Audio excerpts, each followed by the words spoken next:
ताडीलमधील एका शुभचिंतकाने सभापतींना दिल्या अनोख्या पद्धतीने शुभेच्छा।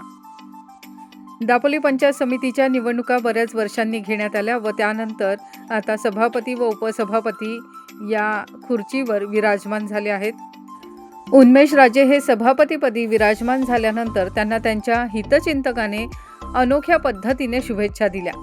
सभापती उन्मेष राजे यांना पुष्पगुच्छ देऊन शुभेच्छा देणाऱ्यांची खूपच गर्दी झाली असताना त्यातच एका शुभेच्छुकाने वेगळ्या प्रकारे शुभेच्छा देऊन आत्तापासूनच कामाला लागा व जनमानसाचं हित साधा असा संदेश दिला। ताडील येथील राजेंद्र बोथरे यांनी सभापतींना पुष्पगुच्छ नाही तर स्टेशनरी साहित्याचा बॉक्स दिला आणि साऱ्यांच्याच नजरा तिथे वळल्या, कारण अशा अनोख्या शुभेच्छा देणारे बोथरे हे तिथे एकमेव शुभेच्छुक होते। मी राजेंद्र बोथरे ताडील।